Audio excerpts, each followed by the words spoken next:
the bedlam happened in Texas, where if you didn't see it, it's a very odd situation that kind of felt a little bit like that Tennessee Ole Miss game in 2021, where people started throwing stuff onto the field. So let's share what Kirby Smart had to say after the game, as Georgia ended up winning, but Texas kind of crawled back into the game. But I didn't think it was ever really in doubt. Here's what Kirby Smart, Georgia's head coach, had to say after the game. Nobody believed us, and then they tried to rob us with calls in this place, and these guys are so resilient. You know what I mean? We talked about intent. They tried to rob us with calls. That was a standout moment right there. And that's the first part. And then that to me is incredibly absurd, and he should be fined by the SEC. The fact that, I mean, why would anybody try to rob you with calls? That implies intent. It's one thing to say the officials had an off night, but rob you with calls is implying that the SEC is looking out for Texas, which you could argue they should. That's one of the new members. And the other one, which is Oklahoma, looks like they're a monkey doing you know what to a football.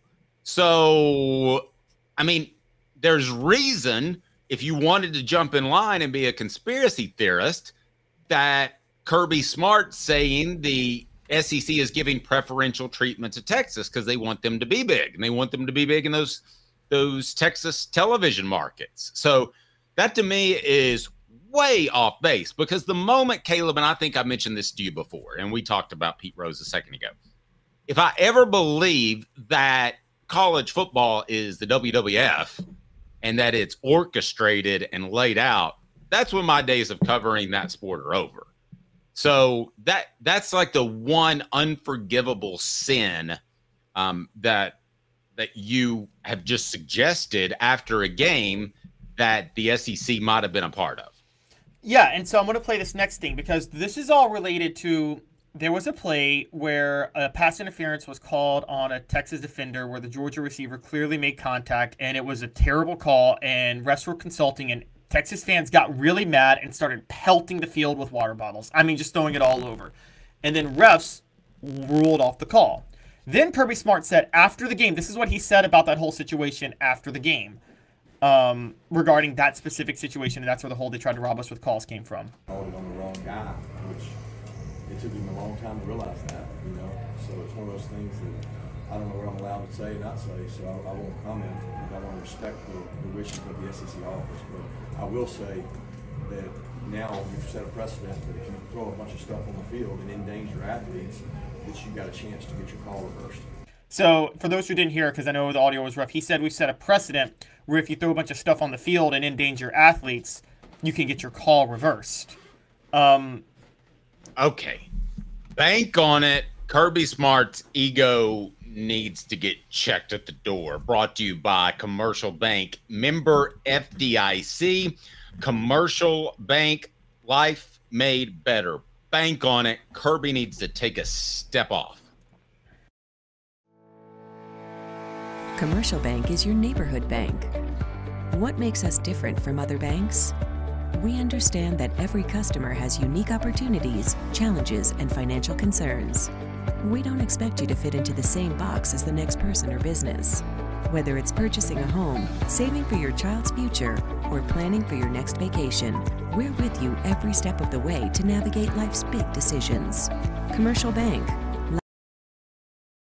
Okay, so within the course of a week, Kirby Smart has pushed another player for another team.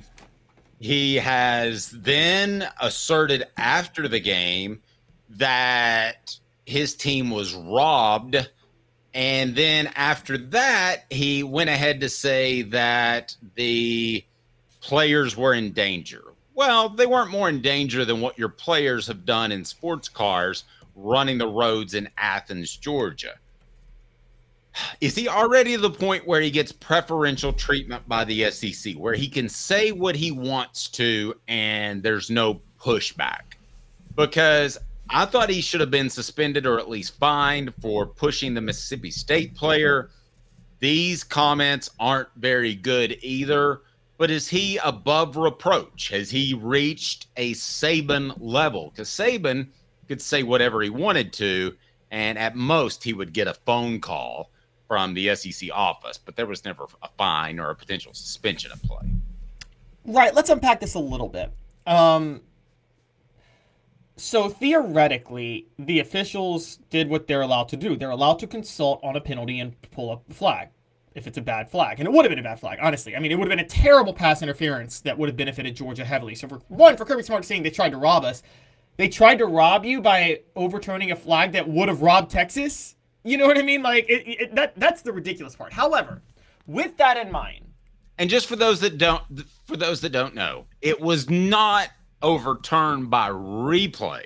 No. Okay, it was overturned by the refs getting together and discussing it.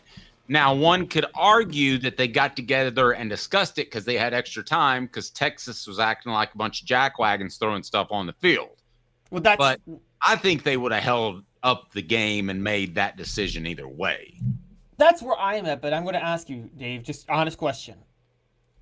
Does Kirby Smart have a point at the end at the end of the game, saying that like this sets a dangerous precedent because however you want to say it, the succession happened where the fans were pelting the field with trash and then the refs waved off a flag against Texas, even though it was the right decision to wave off that flag. Do you think it's possible that the fan anger had an impact on that decision, and do you think it's possible that's going to affect refs going forward? I'm going to say I hope it's not possible, which is weak. Because isn't that fair for Kirby Smart to raise that question? Yeah. And it's fair to look back with the Ole Miss situation. Why did fans throw stuff onto the field at Neyland Stadium? It's because they kept faking injuries. And it's fair to say, hey, I'm just going to throw this out there that you could have very well have stopped all of that had you just thrown stuff out there, and eventually maybe the officials would have started calling that. It's still not technically against the rule, but Kirby Smart getting preferential treatment is going to be our poll question. I don't think there's any argument to that. By the way, Darth Vaul, we appreciate you. Substantial super chat. Thank you. He says, Georgia and Texas, Dave, send me your book before I get mad and don't want you to. I'm going to send you the book. It's in the mail. Go Vols. And yes, Ryan Williams is now the youngest player in Alabama's history to lose the ball. So that's a pretty good line. Super chats go to Quincy Calhoun's College Fund. And your book is going out, or has gone out, on Friday. So does Kirby Smart get preferential treatment by the SEC? I can't say he does. See, this is where I'm breaking with you on this, Dave. I don't really have a problem with what he said in the press conference. Now, maybe with they tried to rob us, maybe he should have gotten in trouble for that. But look at the schedule they gave Georgia this year. They gave Georgia probably the most difficult SEC schedule outside of Florida. That's not preferential treatment. Now, again, they didn't try to rob Georgia. That was just stupid. Because, again, Texas would have been robbed. But I will say this. Are we not in the mindset that, look, I know this. We talked about it. Do you not think SEC coaches amongst themselves have talked about how much the league went out of its way to give Texas a favorable schedule this year? And how much... Okay, well, let's take it a step further. Who's more likely... And I'm going to switch up the poll question. Who's more likely to get preferential treatment from the SEC? Kirby Smart or Texas? Texas. That's Texas. 1,000% Texas. See, I disagree. I think you want Texas to be good, but you don't know if Steve Sarkisian could fall off the wagon, and you know that Kirby Smart's going to compete for championships. And at the end of the day, he's more a given than Steve Sarkisian. No offense. Well, but we have the evidence. Look at who the SEC favored this year. I'm sorry. I do believe that Greg Sankey went out of his way to make sure that Texas was well taken care of their first year in the SEC. That schedule is absolutely easy, absolutely patsy. And I think that the SEC decided to punish Georgia for cashing in on an easy schedule over the past 10 years.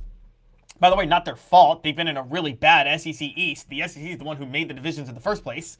So you can't blame Georgia for that. But what about the fact that Ole Miss and Tennessee had favorable schedules? Maybe that just goes to the exciting offenses. it was by Ole Miss and Tennessee. I don't think had favorable schedules on purpose, though. No one looked at Tennessee's schedule at the beginning of the year. This schedule was set last year before we knew Nick Saban was retiring.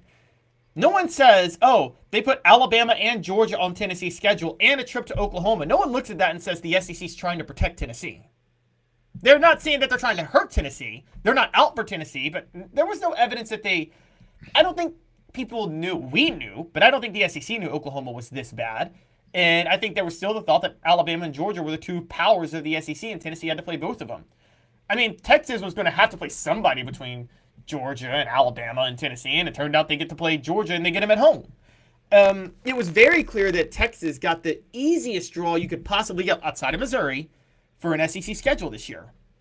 And so I got to be honest, I don't think they were out to get Tennessee. I just don't think they were out to give them preferential treatment either. They gave it to Texas, and they didn't give it to Georgia. Now, this isn't to say that... So, I'll give you a bank on it, Dave. I'm going to go a step further. You ready for this? I'm ready. Bank on it. Brought to you by, I'll remind everybody, Commercial Bank, member FDIC, Life Made Better, CBTN.com. Yes? The officials would not have changed the call, even though they should have, at any other place for any other school in the SEC. That's probably true. Only Texas fans would they listen to in that. I'll give you this. I don't see that happening in Missouri. I think it's the exact opposite. I think people look around at Missouri and the officials would be like, well, since these jackwagons are throwing stuff on the field, we're just going to keep it the way. I mean, implicit in that is that Missouri fans would even throw stuff on the field. They would not even care. They'd be like, oh, well, good call. They'd stand up and cheer the officials. Good call. Good call. I'm sure they have a pocket protector there somewhere. By the way, just random reasons why I don't like the state of Missouri. One of the loosest laws when it comes to having wild animals as pets. I watched the Chimp documentary, which seems to start as a very likable documentary and ends with a full-grown chimpanzee ripping a lady's face off. That was kind of crazy. That was tough to go to bed last night. But Missouri gave us the greatest independent rapper of all time in Tech 9.